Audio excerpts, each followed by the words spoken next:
दोस्तों, कल संत कबीर जी का जन्म दिवस है और आप सभी देशवासियों को संत कबीर जी के जन्मदिन की बहुत बहुत बधाई।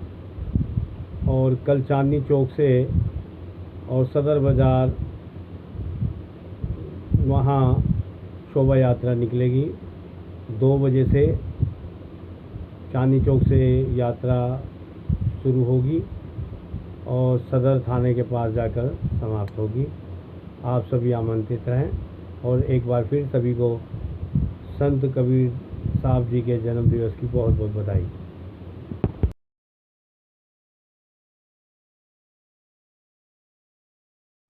दोस्तों नमस्कार, जय श्री राम, जय श्याम खाटू वाले बाबा की जय। दोस्तों आज मेरे साथ हैं विहान भारतीय, जो कि समाज सेवक हैं और आम आदमी पार्टी में हैं। मैं उनके विचार सुनूंगा, उनके विचार वो क्या रखते हैं।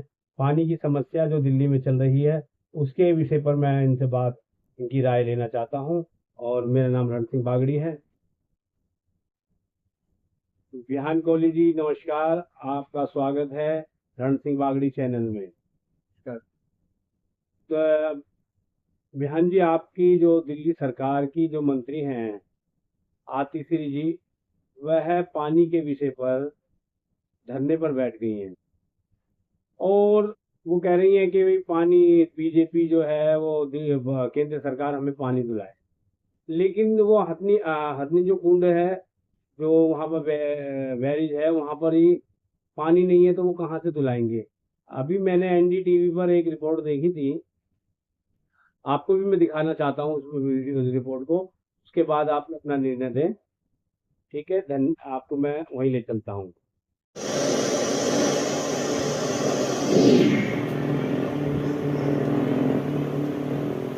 नमस्कार। दिल्ली में इन दिनों पानी का संकट चल रहा है, जिसका एक बड़ा कारण है कि यमुना नदी में पानी कम है। अब दिल्ली के अंदर यमुना नदी में पानी कम है ये तो हमने देखा ही है, लेकिन दिल्ली से पहले यमुना नदी की स्थिति क्या है ये देखने और समझने के लिए मैं आ गया हूँ हथनी कुंड बैराज पर।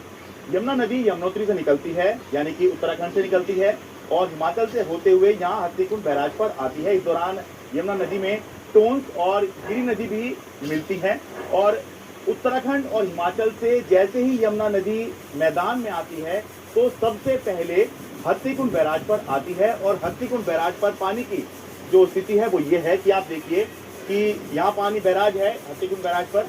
ये सामने आपको पानी रुका होने के बावजूद भी ये जमीन दिखाई दे रही है जिसपे जानवर जो हैं घास चर रहे हैं और दूसरी तरफ जो है आपको और जानवर दिखाई दे जाएंगे। अब ये बीचों बीच जानवर पहुंचे हुए हैं, इसका मतलब ये है कि नदी का पानी इतना ज्यादा नहीं है। पानी तो है लेकिन ये इतना ज्यादा नहीं है कि ये जो जानवर हैं ये डूब जाते, ये डूबे नहीं हैं और ये पार करने की स्थिति में है। इसलिए ये नदी के बीचों बीच इस समय घास चल रहे हैं। तो ये यमुना नदी का स्तर हथनीकुंड बैराज पर इस वक्त है। हथनीकुंड बैराज पर जो यमुना में पानी आता है वो 3 दिशाओं में जाता है। पहला है ईस्टर्न यमुना कैनाल, ये पानी यूपी की तरफ जाता है सिंचाई आदि जरूरतों के लिए। दूसरा है वेस्टर्न यमुना कैनाल, ये पानी हरियाणा की तरफ जाता है सिंचाई के लिए, पीने के लिए। और तीसरी धारा मुख्य यमुना नदी में जाती है। ये देखिए, ये मुख्य यमुना नदी है। इसे पहली नजर में आप देखेंगे तो ऐसा लगेगा कि यमुना बिल्कुल सूखी पड़ी है और यहाँ पे बिल्कुल भी पानी नहीं है, बिल्कुल सब कुछ सूख चुका है। जबकि ईस्टर्न और वेस्टर्न यमुना कैनाल पहली नज़र में देखने में ऐसा लगता है कि हरियाणा को भी पानी छोड़ा जा रहा है और यूपी को भी पानी छोड़ा जा रहा है, लेकिन यमुना मुख्य नदी में पानी नहीं छोड़ा जा रहा है।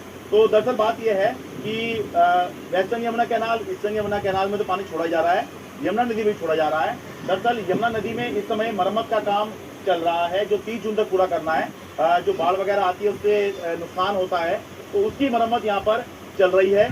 तो जो यमुना नदी के लिए मुख्य पानी यहाँ से निकालना है वो एक एस्केप चैनल के जरिए निकाला जा रहा है और आगे जाकर ये पानी जो है मुख्य यमुना नदी में मिल जाएगा। तो अब इसी मुख्य यमुना नदी को हम ट्रैक करते हैं और देखते हैं कि कैसे कैसे किस किस स्वरूप में होते हुए ये यमुना नदी दिल्ली तक जाएगी। आइए। जी, बिहान भारती जी, अब आप बताइए, जब हरनी कुंड बैरेज में ही पानी की समस्या है, पानी नहीं है, तो केंद्र सरकार या भारतीय जनता पार्टी कहाँ से देगी? या तो हिमाचल प्रदेश आगे पानी छोड़े, तब आगे आए। आप इसमें क्या कहना चाहेंगे? देखिए, सबसे पहले तो मैं समझता हूँ ये पानी की जो समस्या है वो कोई अ, नई नहीं है, वो हर साल लगभग लगभग दिल्ली में आती है देखने को। लेकिन सवाल ये है कि उसके लिए हमारी सरकार ने क्या एक्शन लिए विगत सालों में। और मैं समझता हूँ कि सरकार के साथ साथ लोगों को भी जागरूक होने की जरूरत पड़ेगी, क्योंकि ये जो विकट 1 डेढ़ महीना आता है हर साल, इसमें पानी की जो डिमांड है वो डबल हो जाती है, लेकिन जो सप्लाई है वो सिंगल ही रहती है, और बल्कि सिंगल में भी कटौती देखने को मिलती है, क्योंकि बारिश नहीं होती है पिछले महीनों में, जो 4 5 महीने जाते हैं, और इनमें डिमांड सप्लाई जो है वो ज़्यादा हाई स्तर पर पहुंच जाती है। तो इसमें किसी भी तरीके की एक तो राजनीति ना की जाए, और लोग जागरूक हों और पानी बचाएं। गाड़ी वगैरह धोने में कम से कम पानी का इस्तेमाल करें, सड़कों पे ना बहाएं, गलियां ना धोएं। इन चीज़ों को भी लेकर अपना जागरूकता अभियान चलाएं, और सरकार को अपने चुनावी अभियानों में इस चीज का भी जिक्र करना चाहिए, प्रचार करना चाहिए कि जल ही जीवन है, और जल बचेगा तभी हमारा जीवन भी बचेगा। और दूसरी चीज, अब आते हैं कि पानी के लिए सरकार ने क्या करा, हमारी दिल्ली सरकार ने क्या करा। मैं बताऊं आपको, जब हमारे पे सरकार आई 2012 में, तो पूरी दिल्ली में 54% पाइपलाइन थी, और बाकी जो दिल्ली थी वो टैंकर से चलती थी। यमुना पार तो लगभग लगभग पूरा टैंकर से ही चलता था। यमुना के इस साइड लगभग पानी की पाइपलाइन थी। लेकिन आज माननीय मुख्यमंत्री जी के निर्देश में 99.6% दिल्ली, केवल महज 0.4% हिस्सा ऐसा रह गया है जहाँ टैंकर से पानी पहुंच रहा है, और हम उस पर भी निरंतर प्रयास कर रहे हैं। लेकिन 99.6% दिल्ली का जो एरिया है, वहाँ आज पाइपलाइन बिछाने का कार्य दिल्ली सरकार ने अपने इन विगत सालों में करा है, जिसके लिए वो बधाई के पात्र हैं। नहीं, एक समस्या और दिल्ली के अंदर आ रही है, वो जो टैंकर माफिया है, वह दिल्ली का जो पानी है वो आगे पानी को मैं टैंकर में भर के ले जाते हैं, चोरी करते हैं। उसके लिए दिल्ली सरकार के क्या कदम है? देखिए, अगर हमें टैंकर माफिया से इतना ही लगाव होता तो हम कभी ये पाइपलाइन नहीं बिछाते, तो ये चीज पहले आपको समझनी पड़ेगी। हमने पाइपलाइन बिछाने के बाद टैंकर माफियाओं के पेट पे ही लात मारी है, ना कि दिल्ली की जनता ने। वो टैंकर माफिया, जब हमने पूरी दिल्ली में पाइपलाइन बिछाई, तो वो टैंकर माफिया की जो सप्लाई थी वो कम हुई है निश्चित तौर पे। और दूसरी चीज हमें ये समझनी पड़ेगी कि दिल्ली का कोई अपना खुद का पानी का स्रोत नहीं है, कि हमारे पे कोई अपनी खुद की नदी हो, तो हमें दूसरे राज्यों पे निर्भर रहना पड़ता है। और जब तक आगे से पूरी सप्लाई हमारी दिल्ली में नहीं आएगी, आप वजीराबाद देहात जाके देखें कि वो भी सूखा पड़ा है, क्योंकि आगे से ही पानी नहीं आ रहा है। तो उसी चक्कर में अभी हमें थोड़ी समस्या देखने को मिल रही है, लेकिन हम इस समस्या से भी जूझेंगे और निरंतर प्रयास कर रहे हैं। हमारी मंत्री जी भी आज के धरने में बैठी हैं, और जिन राज्यों ने इस पानी को रोक रखा है उनसे हमारी डिमांड है कि जल्द से जल्द उस पानी को छोड़ें, दिल्ली के हिस्से का पानी काम आए। मैंने अभी आपको रिपोर्ट दिखाई है, आपने खुद उस रिपोर्ट को देखा है। जब आगे पानी नहीं है, तो वो पानी कहाँ से देंगे आगे वाले? आप हरियाणा पे आरोप लगा रहे हैं। और एक बात और मैं बताऊं आपको, आप कह रहे हैं कि अन्यथा राजनीति नहीं करनी चाहिए। ये भी तो एक राजनीति है।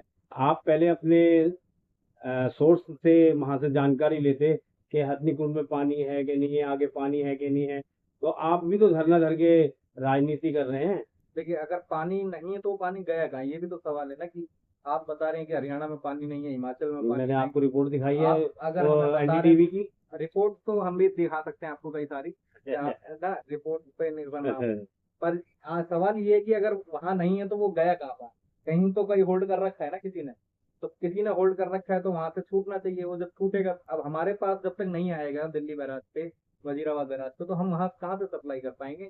और मैं समझता हूँ कि इतना वक्त दिल्ली वासियों ने काटा है, तो 8 से 10 दिन की बात और है। उसके बाद मानसून सत्र लग जाएगा और दिल्ली में जो नहीं, पानी की आपूर्ति नहीं तो दिल्ली सरकार इंतजाम क्यों नहीं करती? दिल्ली सरकार को 10 साल से ऊपर हो गए हैं। दिल्ली के अंदर सरकार जमुना जी के अंदर जो है पानी रोकने के लिए जो जल आता है आगे, अब अभी 2 महीने बाद जो बाढ़ आएंगी, वो पानी ऐसे ही निकल जाएगा। उसे रोकने के साधन क्यों नहीं करती दिल्ली सरकार? देखिए, दिल्ली सरकार अपने समय समय पर विभिन्न कार्यक्रम और मास्टर प्लान बनाती रही है। लेकिन अभी पिछले 1 डेढ़ साल में हमारी सरकार की जो स्थिति है, वो जेल से ही निपट नहीं पा रहे हैं। अभी हम उसमें थोड़ा सा ज्यादा ध्यान देना पड़ रहा है। जो सच्चाई है उसे मैं टोकूंगा नहीं और उससे पीछे भागूंगा भी नहीं। हमारे नेता भी अरविंद केजरीवाल जी को बेबुनियाद आधारों पे अंदर डाल रखा है। हमारे शिक्षा मंत्री, देश के प्रसिद्ध शिक्षा मंत्री मनीष सिसोदिया जी को 2 साल के अंदर रख रखा है। देश के प्रसिद्ध स्वास्थ्य मंत्री सत्येंद्र जैन जी को बिना आधार के किसी के 1.5 साल के अंदर रख रखा है। और अभी पार्टी के जो कई तमाम ऐसे नेता और कई अधिकारी जो इन विभागों का संज्ञान लेते हैं स्वतंत्र रूप से, वो अभी जेल के अंदर है। तो उस लड़ाई से भी हमें लड़ना पड़ रहा है। और दिल्ली के का मतलब ये नहीं कि हम इससे बचने की कोशिश कर रहे हैं, पर मैं चाहता हूँ कि जल्द से जल्द वो भी लोग बाहर आएं और हमारी जो पूरी टीम है वो एनर्जी के साथ दोबारा से काम कराए। मैं तो आपको बधाई देने वाला था कि माननीय दिल्ली के मुख्यमंत्री अरविंद केजरीवाल जी की जो है जमानत हो गई है, सुनाई में आया था। तो मैं आपको बधाई देने वाला था, लेकिन अभी आपने ही बताया मुझे कि क्या कारण क्या रहा। अभी तो सुनाई में आ रहा था कि जमानत हो गई है। जी, ये सच्चाई है। कल राउत एवेन्यू कोर्ट जो निचली अदालत है उसने फैसला सुना दिया था अपना कि माननीय मुख्यमंत्री जी को जमानत मिलेगी। लेकिन महज ये देखिए, आप किसी का भी षड्यंत्र समझिए कि ऑर्डर अभी तक बना भी नहीं था बेल का, केवल सूचना अधिकृत की गई थी, ऑर्डर तक नहीं हुआ था और पैर कदम एक कदम तक बाहर नहीं लगा। उसी के अंदर अंदर अंदर ईडी हाई कोर्ट पहुंच गई जमानत रुकवाने के। वहां उन्होंने आधार दिया कि हमें वहां पे अपनी बात रखने का मौका नहीं मिला, जिस वजह से हम इस आधार रुकवा। उन्होंने वहां पे ये एक्सक्यूज नहीं दिया कि हमारे पास इनके खिलाफ सबूत है या हमें ये रखना है, ये जो 100 करोड़ का इल्जाम लगाया जा रहा है इसका मनी ट्रेल कहाँ है। इस तरीके के तर्क ना रख के ये तर्क लगाया गया कि हमें अपनी बात रखने का मौका नहीं दिया। और जो बात रखने का समय है वो न्यायालय के जज तय करते हैं, ना कि आप तय करेंगे। क्योंकि बात तो एक ऐसी चीज है जो कभी खत्म हो ही नहीं सकती। बात तो पूरे दिन भी बोल सकता है वकील, चाहे किसी भी पार्टी का हो, चाहे हमारा हो चाहे उनका हो, लेकिन बात तो कभी खत्म ही नहीं हो पाएगी। तो ये कोई तर्क थोड़ी होगा कि मुझे बात रखने का। वही जज जज अपने आप तय करेगा कि तुम्हारी बात उसे सही लग रही है नहीं लग रही है। 15 मिनट हो गए, तो 20 मिनट हो गए बोलते बोलते, लेकिन फिर भी उन्होंने राउत एवेन्यू कोर्ट के आदेश का पालन नहीं करा। खैर वो गए, वो उनका अधिकार है, मैं उसके लिए मना नहीं करूंगा। और अंतिम क्षण तक यही कहूंगा कि हम जीतेंगे, लड़ेंगे। सत्य परेशान हो सकता है लेकिन पराजित नहीं। इसी आशा के साथ हम उम्मीद करते हैं जल्द से जल्द मुख्यमंत्री जी बाहर आए। बहुत बहुत धन्यवाद विहान भारती जी, आपने अपनी बात रखी। और ये अभी मैं आपको जनता को भी जो पानी की समस्या का जो हाथी कुंड की जो रिपोर्ट है वो आपको सबमिट करूंगा। ये आप जनता की राय मेरे को कमेंट करें, सब्सक्राइब करें और ये बताएं कि जो दिल्ली सरकार की जो दिल्ली सरकार जो है राजनीति कर रही है कि नहीं कर रही है। जब आगे पानी नहीं है तो फिर वहाँ वो पानी कहाँ से देंगे। इसलिए आप अपनी राय दें। धन्यवाद, thank you, bye bye, Tata.